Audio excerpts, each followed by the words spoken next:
Buenos días y bienvenidos a su programa MAP TV. Este es el primer programa de marzo donde hemos dedicado todo este mes a la mujer, así que no se pueden perder todo lo que tenemos para ustedes el día de hoy con dos interesantísimas entrevistas, recordando aquella entrevista con la jueza Kenya Romero, quien nos habló del desarrollo y la evolución de la justicia en nuestro país a raíz de la feminización de la justicia, y también hablaremos con Elsa Miura, quien es coronel de los bomberos de la República Dominicana, quien nos habla de su trayectoria, su legado y bueno, todo ese entrenamiento de las mujeres en nuestro país. No se pueden perder esto y mucho más toda esta hora en MAP TV. Les recordamos seguirnos en nuestras redes sociales @MapRDO. Este programa será retransmitido en nuestro canal de YouTube, así que suscríbete y síguenos para que no te pierdas ninguna de las informaciones que tenemos preparadas para ti. Ahora sí lo dejamos con esta primera entrevista a la jueza Kenya Romero. Adelante.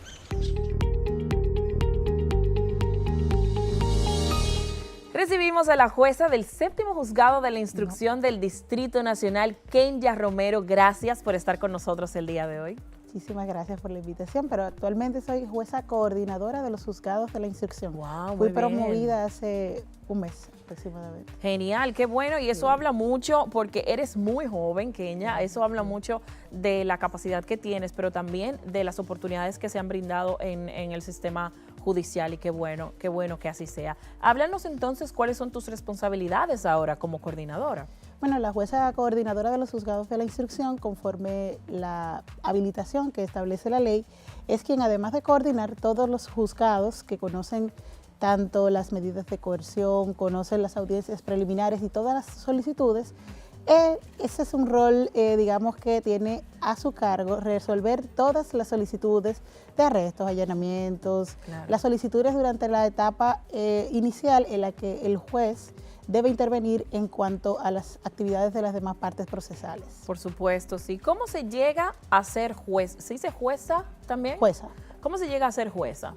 Bueno, actualmente con la Constitución ha estipulado cuáles son las formas. Hay un concurso de oposición a través de la dirección de carrera del Poder Judicial, y se ingresa por concurso de oposición, en el cual se evalúan las competencias, los méritos, y se ingresa 2 años a la Escuela Nacional de la Judicatura, que tiene un rigor de alto nivel, claro, y luego se egresa como juez de paz, que es el primer orden en el escalafón judicial, y entonces ya se va encaminando conforme las competencias, las evaluaciones de desempeños en el escalafón judicial. Ok, pero se puede ir uno promoviendo dependiendo de qué tan bien te vaya, cómo tú vas llevando los casos, de qué manera se puede promover, empezando por juez de paz hasta tú que eres coordinadora. Sí, bueno, claro, esto tiene una composición mixta. Hay un escalafón judicial, claro, que va colocando en el orden a los jueces y juezas con base a los méritos,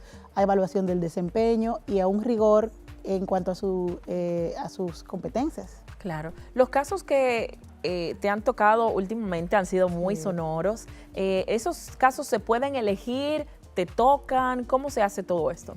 No se eligen, definitivamente. Lo que pasa es que en mi caso, al ser jueza coordinadora y estar en un turno en el Servicio Judicial de Atención Permanente, pues me corresponde. El Distrito Nacional es muy sensitivo. Claro. Hay muchísimos casos de ese tipo.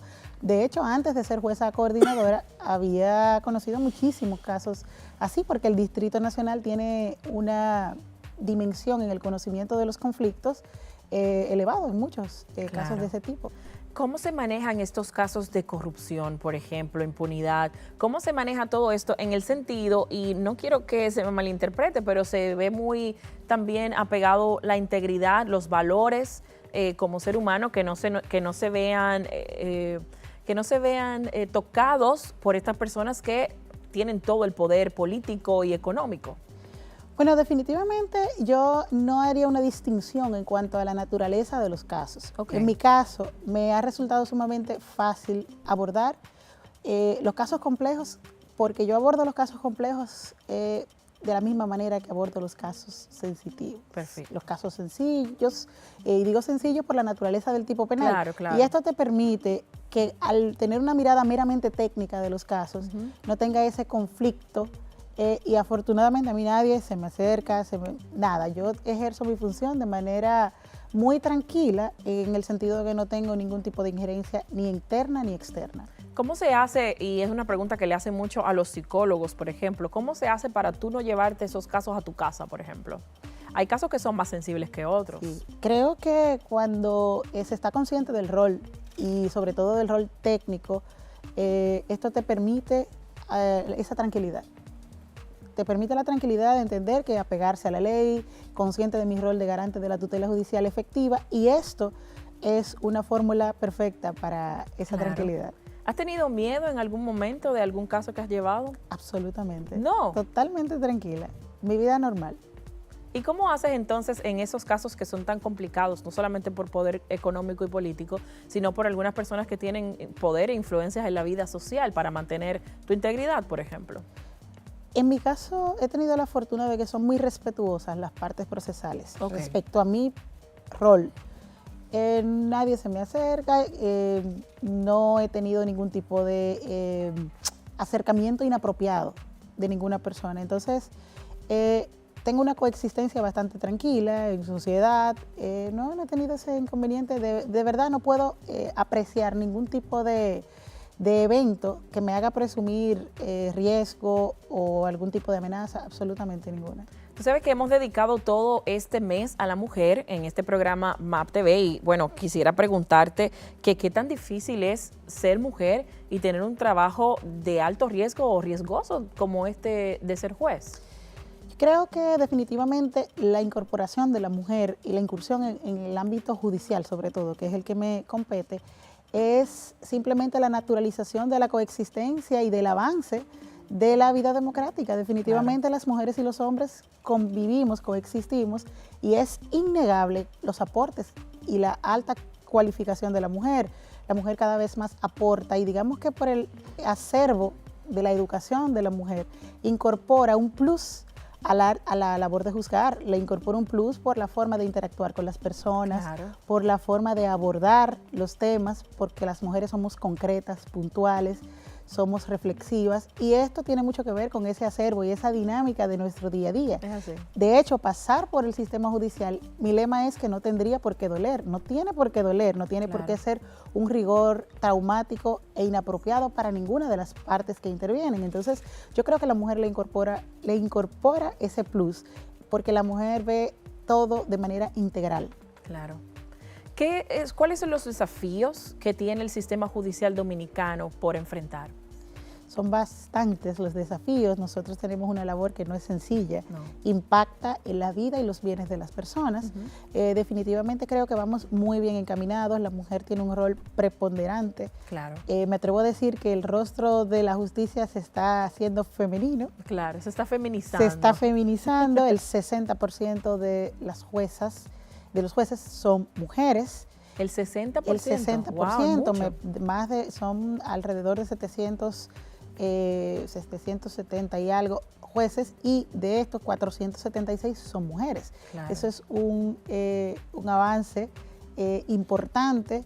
Definitivamente creo que colocar en el centro de la circunferencia de la atención a las personas es una de las labores principales y es uno de los desafíos que tenemos y que estamos enfrentando. Si vemos el eje número 1 del plan estratégico del Poder Judicial, hace referencia a la justicia inclusiva, a la justicia para todos y todas, y esto claro. Es importante. Esto quiere decir que nos vamos encaminando a una justicia moderna, humana, eficiente y sobre todo flexible. Y no me refiero a flexible que las personas lo entienden como paternalista, sino que entiende los contextos sociales y esto es muy importante, no solamente sin desconocer lo jurídico, entiende los contextos de las personas. ¿Tú crees que un paso de avance haya sido también colocar una mujer como que rija el Ministerio Público? Claro, claro que sí, eso es un paso significativo y también que enriquece esa mirada. Como te decía, la mujer tiene una mirada integral. Claro. Definitivamente es un paso de avance. ¿Y cuáles son otros avances que hemos tenido en materia judicial? Porque ya, por ejemplo, hay cosas que se han reducido, el papeleo incluso. Sí, como te decía, las mujeres somos más concretas. Sí. O sea que muchos de los cambios se ha debido a eso, a la feminización del sistema judicial. También que quienes dirigen en este momento el Poder Judicial tienen una mirada amplia Claro. de esto, tienen una mirada y entendimiento de que hay que facilitar a los usuarios y usuarias el acceso. Claro. Creo que esa mirada de entendimiento de que las burocracias innecesarias hay que eliminarlas también está presente, y esto comprende a las mujeres y a los hombres. Sí. Tenemos una comprensión clara en el Poder Judicial de que no tiene que doler pasar por el sistema judicial, los trámites deben ser en breve término, y no solamente es que te entreguemos una decisión, es que la decisión sea oportuna, rápida, que sea fácil, sobre todo que las personas no tengan, digamos, que pasar por esos escollos históricos Claro. de la mora judicial, que se está mitigando de una manera trascendente. Tenemos todos los proyectos ahora del Poder Judicial están encaminados a eso, a mitigar la mora, a facilitar el acceso a los usuarios, a que sea en un lenguaje amigable, Sí. que las personas entiendan lo que yo les digo en audiencia, que se entienda, que se comprenda, que los usuarios sepan qué hacer ante una cuestión. Pero hemos avanzado también en sentido de que los procesos no son tan arcaicos como antes también. ¿Cuáles otros proyectos se tienen para el mejoramiento de nuestro sistema judicial? Hay muchos proyectos que tienen que ver con la justicia inclusiva, entendiendo que no todas las personas tienen las mismas posibilidades de acceder al sistema que otros. Claro.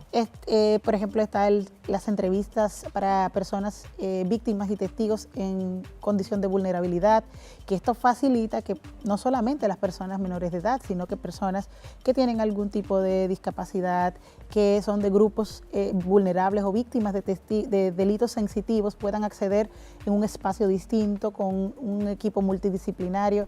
Y esto entendiendo que sin desconocer el debido proceso, hay personas que necesitan el sentido de priorización en sus procesos. Claro. Más rápido, un abordaje distinto, las personas que tienen o ameritan intérpretes. Es decir, nosotros estamos potenciando eso, entendiendo que el impacto es en las personas, eso Claro. no son procesos meramente jurídicos.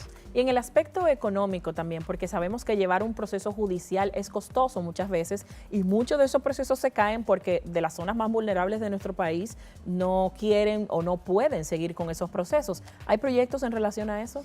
Sí, creo que definitivamente debemos mejorar, hacer más robusta la mirada de justicia restaurativa, de justicia Claro. terapéutica, que entienda esos contextos y que también haga un uso eficiente de las medidas alternas al conflicto. No todo tendría que judicializarse. Hay Así es. procesos que perfectamente se pueden solventar con importantizando el problema y la solución con una respuesta temprana. Y el Poder Judicial está trabajando en esos temas, justicia terapéutica, ya hay varios pilotos. Por ejemplo, yo he dirigido un piloto que ya creció, el piloto de justicia terapéutica para personas que cometen ciertos delitos menores por un tema de consumo problemático de sustancias.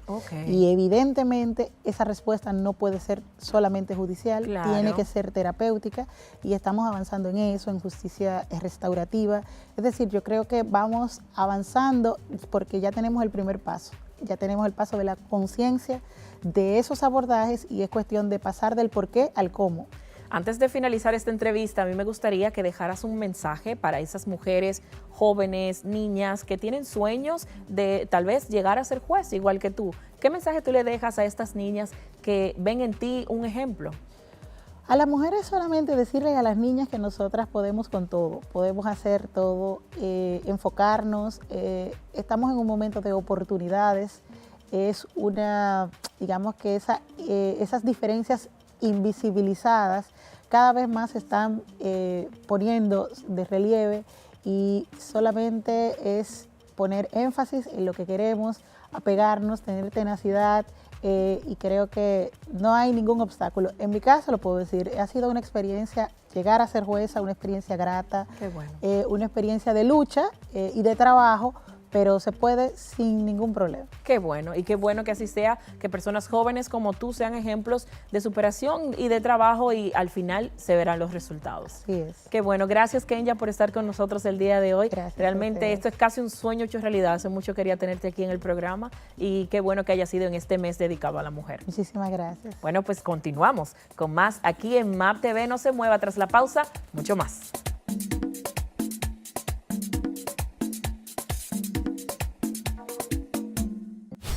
¿Te gustó este video? Pues suscríbete en nuestro canal de YouTube, dale clic a la campanita para que no te pierdas ninguna de las informaciones que subimos en esta plataforma.